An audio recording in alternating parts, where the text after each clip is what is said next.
Welcome to yet another episode on the Law Lab. Here we dissect and unpack all legal matters.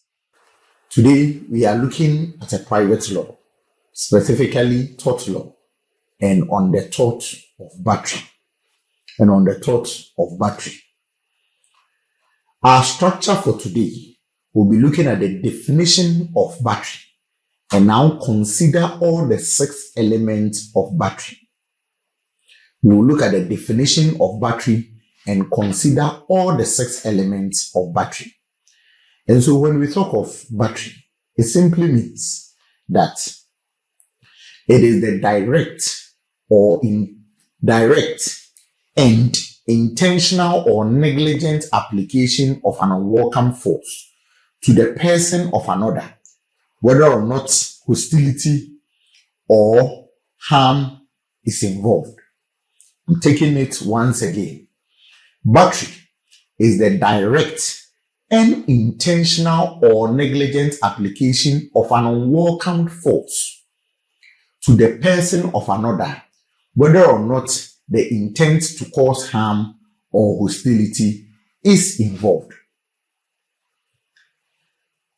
Clearly listening to the definition of battery, one may carefully espouse the 6 elements out of battery. And when for battery to lie, the claimant must be able to prove all these 6 elements. What are these elements? 1, the first element we will consider, and it is in no particular order, but the first element we are going to consider is the act complained of should be the direct act of the defendant. The act complained of should be the direct act of the defendant. The second element we will be looking at is voluntariness. We are saying that the act complained of by the claimant or the plaintiff should be the voluntary act of the defendant. The third element we will be considering is the state of mind. The state of mind. And the fourth element we'll be considering is whether or not there was a physical contact. We'll be looking for physical contact. The fifth element is lack of consent. And the last element we'll be looking at is a positive act and not omission to act. A positive act and not omission to act. Don't forget that in the episode that dealt with the introduction to tort law, we talked about the popular jargon or the popular maxim in tort law that not doing is no trespass. Now let's start with the first element I mentioned. The act complained of must be the direct act of the defendant. The act complained of by the plaintiff or the claimant must be the direct act of the defendant. And so, when we talk of this, when we talk of directness, all that we mean here is who puts the chain of causation or who sets the chain of causation into motion. Who sets the chain of causation into motion? All that we are looking at is to impute that this gentleman, A, sets the chain of causation into motion. And so let's say A causes an involuntary agent to cause an event on C. The court will impute liability on A. I don't want to delve much into criminal law. So let's look at the case of Scott and Shepherd. The case is on your screen. Scott and Shepherd. In Scott and Shepherd, Shepherd lighted a squib. Some will say a firecracker, or some will say a knockout. It depends on the school you went. That's on the lighter side. He lighted it, threw it in a crowd, landed on, say, person X. The person X in the fear of his life, also threw the scrip from him, and it landed on Scott and caused injury to Scott. Scott brought an action against Shepherd. The defense raised by Shepherd was that I am not the one who threw the scrip at you. Indeed, Shepherd was not the one who threw the scrip at Scott. However, the court said it is Shepherd that set the chain of events into motion, being it that ordinarily when somebody throws a knockout at you, there is that general presumption that for the fear of your life, you throw it or you try to jettison that firecracker from you so that it doesn't cause you injury. And so the court said that when Shepherd threw it at person X, and person X acting to protect his life and throwing it at Scott, clearly made person X an involuntary agent. And so if we are imputing liability, we will impute liability on Shepherd, and Shepherd will be liable for the tort of battery because he set the chain of events into motion. Probably another case to support our direct act. And I'll look at the case of Miller versus AG. Miller versus AG is a Ghanaian case, and the facts would ordinarily be relatable. Now, if you know the street that descends from Cantonment roundabout into through St. Thomas Aquinas to the police hospital, this was where the case happened. The gentleman Miller had been given a cloth by his father. He told his father he didn't like the cloth, so now he asked his father whether he can sell the cloth. Miller, his father agreed to it, and quickly he called his friend and they set out to sell this cloth. They entered one of the bungalows in Cantonment and found a police officer who they pitched the idea of selling the cloth to. The police officer agreed on buy and actually gave them a price of which he would buy. The price didn't sit well with these young boys, and they decided not to sell the cloth again to the police officer. They left the police officer's house. The police officer called them back that he wanted to still buy the cloth. They denied or refused going back to the police officer to sell the cloth to him. Now, the police officer now started chasing them. And when the gentleman getting close to St. Thomas Aquinas and wanted to jump a wall, the police officer pulled the trigger, shot at him, and he got injured. He brought an action against the police officer. The defense of the police officer was that he was trying to arrest the gentleman. The court is saying that, in fact, it was a criminal matter, and this is the third aspect of it. The court said that how the police officer pulled his revolver, shot at the gentleman in a shooting distance, does not in any way seem that he was trying to arrest him, because the gentleman actually suffered injury in the head. And so clearly the court came to the conclusion that the injury caused on the gentleman is a direct act of the police officer. That is it for direct act. The second element we would want to consider is the voluntariness.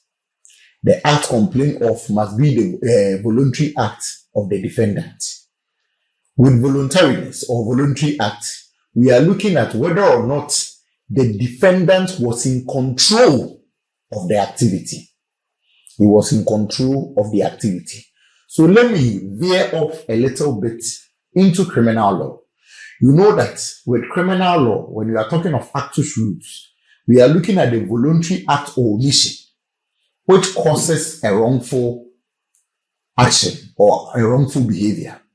So if you are able to prove to the court in a criminal matter that you were not in control, it wasn't your voluntary act, you were suffering from, say, automatism, say, intoxication, and others. Though intoxication sometimes is not a defense. It depends on how you see intoxication. All that I'm trying to drive at is that when you are able to prove to the court that You were not in control of the activity or of yourself in causing the activity. That can be a defense for you, dependent on the level of defense, whether it is a full defense or a partial defense. Applying same logic in tort law, when you are able to, or when the court finds out that it wasn't your voluntary act, the court will not impute liability on you.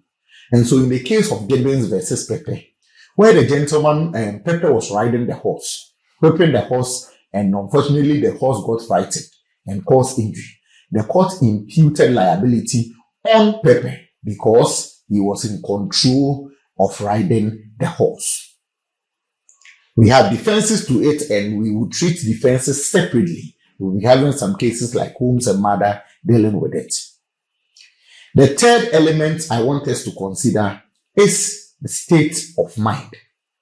The state of mind. Don't forget that in defining battery, we said it is the direct and intentional or negligent. Intentional or negligent. And we ended by saying that we don't care whether hostility or harm is involved.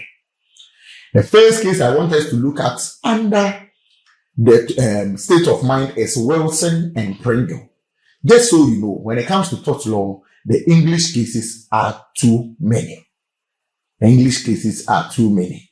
It depends on how you pronounce it. That is why I carefully provide the case on your screen as you keep on listening to the lecture.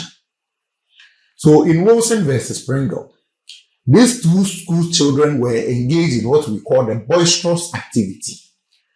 In our local parlance, we will say in pipragro. You know, boys, when they meet and they are very young, the kind of play they get themselves into. And so when these two gentlemen were engaged in this boisterous activity, one pulled a bag off the shoulder of the other, and the one who was having the bag on his shoulder got injured. He brought an action against the one who pulled the bag. And now the defense or the excuse the gentleman was making was that I didn't have the intention of causing harm or injury to him. The court said, hey, we don't even care about your intention. All that we know is that you have caused the activity. So if you don't have the presence of intention, meaning you were negligent in doing that. On the other leg, in the case of Leighton and Cooper, all under state of mind, when the gentleman, Leighton, was taking a sunbath or a sunbath, dependent on the school you attended. But the gentleman was taking a sunbath at the car park. Cooper reversed his car on the leg of Leighton. Truth is, anytime any reasonable person is reversing, that person uses his or her rear mirror. Unfortunately, Cooper didn't do that. And so, Leighton brought an action. Quite unfortunate for Leighton, with negligent act, it was statute bar, I think 3 years or so. He waited for the limitation period to be over before he brought an action. He brought an action in battery that it was intentional. But the court is saying that this is not intentional. It is clearly on a case of negligence. Unfortunately, it was statute bar, so it didn't lie. But the case is affirming the concept that battery is either direct and intentional or direct and negligent. That is what we are establishing under this element. The fourth element is physical contact. There must be a physical contact. I know most of you listening are litigants. And so people will say, if I don't touch you, it is not a physical contact. If my body don't touch the body of a person, then it is not physical contact. The court is saying that you do not necessarily need to touch the person for it to qualify as physical contact. You can actually contact someone physically through an instrument, and the instrument must be intimately attached to you, or you must be in control of it. And so in the case of Fagan versus Metropolitan Police Commissioner, Fagan versus NPC, Metropolitan Police Commissioner, The gentleman reversed on the leg of the police officer and put off his ignition and then took his key away. When they brought an action against him, he said, "Oh, I didn't physically contact him. It was a car." And the court said that you were in control of the car, and the physical contact can actually happen through an instrument. In R versus Cosworth, the court actually stated that spitting on someone, the spat is an instrument, and that constitutes physical contact. Also, in the case of Fisher versus Carousel Motor Hotel, where the Joe Blackie, after the conference, was going for his food and holding a plate, and the hotel worker actually pulled the plate from him, the court is saying that the plate was physically attached to the black man, and as such, that will constitute battery. The next element I want us to look at is consent or lack of consent. Remember, consent is a defense in any circumstance. Consent is a defense unless the consent is procured by any other vitiating factor, being it fraud, being it through a threat, being it under duress, undue influence, mistake, misrepresentation, or any other vitiating factor you may think of. Without the presence of any vitiating factor, consent is a good defense. And so the element we are talking about or talking of under battery is lack of consent. That consent was not given. And under consent, we will be looking at consent in 3 subheadings. First, we will be looking at express consent. We will move and look at privilege consent, and then end with presumed consent. We look at express consent, privilege consent, and then look at presumed consent. Now, with express consent, so when I expressly tell you, do this for me, meaning if you are able to comply with my rule or whatever thing I've stated, and you do and there is an injury, you are not at fault. But when I give you an express consent that say, do this for me, and you do a different thing, it means that battery will lie. And so in the case of Nash versus Shin, a gentleman went in and said, I expressly need what we call a permanent weave. Unfortunately, the defendant gave him a torn rinse, which caused rashes all over his body or so, or caused injury to him. And now the court said that battery would lie. That is it for express consent. Now let's look at privilege consent. Privilege, meaning there is a certain circumstance that is giving me the opportunity to actually touch you, though I do not have your consent. And mostly this privilege is attached to people in higher authority. And so in the case of Whiffin and Kinkard, where Kinkard touched Whiffin with a constable staff to draw his attention. Though Whiffin brought an action against Kinkard, the court said that it does not amount to battery. It does not amount to battery. And with regards to privilege consent, the court considers the level of touch or the type of touch to say that this one is just a privilege touch and that we are not going to impute any liability on the person. Right. On presumed consent or presumed consent, just imagine going to Makola Market and you are saying that somebody has touched you over there, you are bringing an action for battery there. That wouldn't suffice. And so the court, in the case of Cole and Turner, Hort CJ says, if two or more meet in a narrow passage, and without any violence, you'll find it on your screen, and without any violence or design of harm, one touches the other gently one touches the other gently, no battery. But if one, in a desire to gain advantage, shoves another aside in an inordinate and violent manner, this is trespass. And so if I meet you in a narrow passage and I touch you gently, battery or trespass will not lie.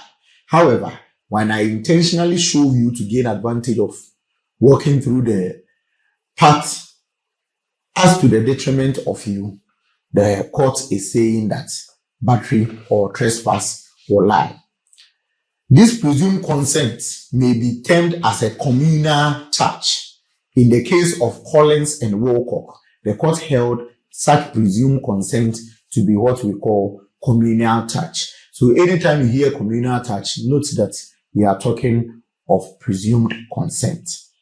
Consent procured on the basis of a vitiating factor will not amount to a good defense. And so in the case of R versus Williams, where the choir master told the young lady that he needs to conduct an operation or a surgery on the lady's voice and had his way by sleeping with the lady, the court said that such consent is procured by a vitiating factor. And as such consent would not amount to a good defense. The last element we'll be looking at under the tort of battery is positive act and not omission to act. Don't forget that I stated that the popular maxim of tort is not doing is no trespass. Not doing is no trespass. And so, in the case of Innes versus Wiley, where the gentleman was misbehaving in the club and was taken out of the club, and he decided to enter the club again. The bouncer or the police officer over there prevented him from entering. The court stated that if the bouncer or the police officer had stood there without doing anything, then that would not amount to battery. But he taking steps to prevent the gentleman from entering would amount to trespass or battery. That is the last element for battery. So today, we've been able to talk about the tort of battery. And with regards to battery, we define battery as the direct and intentional or negligent application of an unwelcome force, whether an unwelcome force on the person of another, whether or not the intent to cause harm or hostility is involved, or whether or not harm or hostility is involved. We stated that for the tort of battery to lie, 6 elements must be present. 6 elements must be present. That is, first, the act complained of must be the direct act of the defendant, where we stated that direct act here, we mean that who set the chain of causation or the chain of events into motion. Basically, we are looking at causation. We looked at the case of Scott versus Shepherd and also Miller and Age. We moved ahead to look at voluntariness, where we said that here we are looking at controllability, whether or not the defendant was in control of his action or the act complained of. And as such, we looked at the case of Gibbons and Pepe, or Gibbons and Pepe. We moved ahead to look at state of mind. And we said that we don't care whether you had, you intended to cause harm or hostility was involved. All that we are looking at is whether you were negligent or your action was intentional. We looked at Wilson and Pringle and also looked at the case of Leighton and Cooper. We moved to the 4th element, that is physical contact. So on physical contact, we stated that the court has expanded the scope of the physical contact. That it is not necessarily that a person of yourself or you must touch someone.